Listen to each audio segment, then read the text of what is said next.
Do you sometimes get bleed through in your junk journal?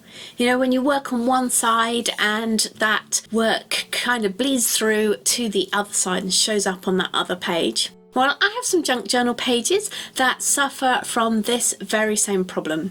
And if you have too, then I've got some inspiration today to get you using that bleed through as part of your design and not just covering it up.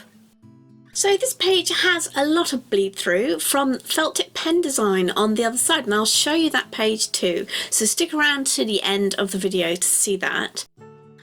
And I'm working on this page today because, well, I really quite like that yellow that's coming through from the other side, and I think it'll be interesting to try and incorporate it into the page as the background and see how that works. And you can also see some pinks and some greens there as well coming through. And then I've also got a touch of green and red paint that was already on this page from cleaning off some tools. So we've got quite a lot going on already and we haven't even started. So I've not actually chosen the colours that I'm now adding to this page. They were left over from another project, and I don't know, I just felt like using them on this page today. And you know what I'm like, I tend to work on several projects at the same time.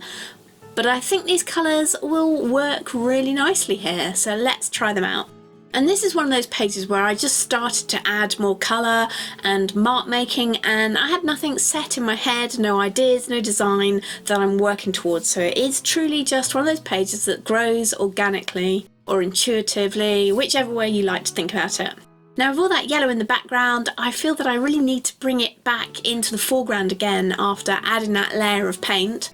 But because it's bleed through, I mean, I did add a little bit of yellow paint and it's very bright, but the bleed through is a less saturated, isn't it? It's a little duller in colour, a little softer, maybe a bit more pastel-y.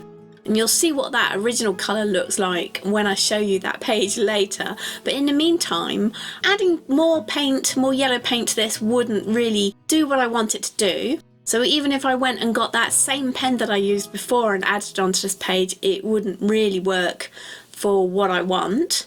So in the end, it actually happened that I've got some washi tape that's a very similar yellow tone. So that kind of worked to help me bring that colour to the foreground again, but not have it exactly right. But it matches well enough that I really like it. And you could use pattern paper instead if you don't have something that matches, but you do have paper that fits. Or another idea would be to get a spare page in your junk journal and use the original pen again, and then use the bleed through side of the paper so it would match absolutely like the original bleed through. But for this page today, I think it works quite well having that washi tape because it just adds a little extra texture as well with the markings on it. But have a play and see what works best for the page you're working on. So when you're working on a page like this that does have that kind of bleed through, then it's a good idea to sort of harmonise with that background. So imagine it is a background that you've already done, and you can pick out colours or you can pick out patterns and have them sort of work through your whole design as you build it. So for me, another colour other than the yellow was a pink. There's quite a strong pink on this page. So using pink again kind of brought that together a little bit more for me. And there's still some areas where you can just about see it that I haven't covered up with the fresh paint and the washi tape. So I think it's, you know, just works really nicely to then put this shaped layer on top. And because I had no real plan for this piece, I just fell back in on my old favourite, the circle. When in doubt, add a circle. Or whatever your favourite shape is. And then my circle kind of turned it into some more painted doodles as well, and some random mark making with that light pink colour.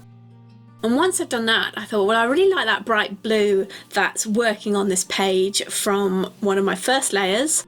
So it might be time to bring that back out as well and make that stand out a little bit more. So that's how the pink and the blue layer then came into being.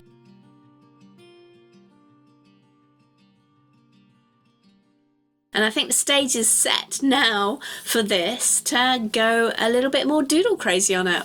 So I let myself add some more doodles around the shapes to emphasize them a bit more and add in a little bit of geometric designing with a slight retro spin. I think I always veer towards a bit of a retro spin in my doodling. But most of the doodling was pretty random. I'm still not thinking it through in any particular sort of way. I'm just kind of doing whatever I feel like doing. And I'm going to highlight some areas and leave other areas blank, and yeah, just do a bit more mark making on it.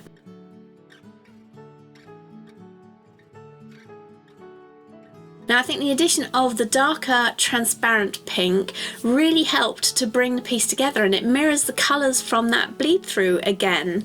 So bringing that background into the foreground a little bit and having that harmonise all the way through with the reds that are on this page and the pink from the bleed through, and it just kind of helps bring the page together, I thought.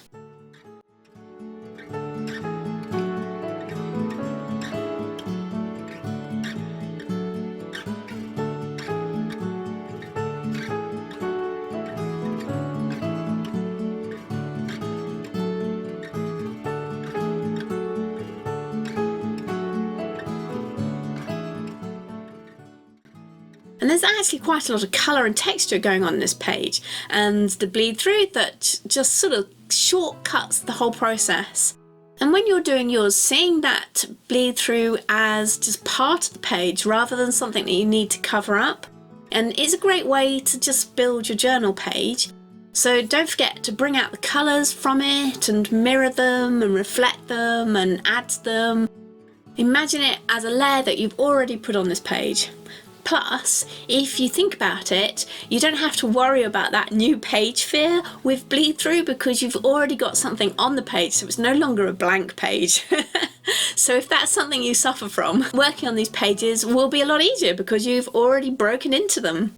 So let's have a look at some of the pages that cause that bleed through in the first place.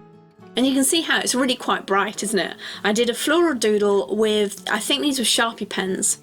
I also have some bleed through on the opposite page to the page that I did today, and you can still see it even though I've put a thin layer of white paint over the top.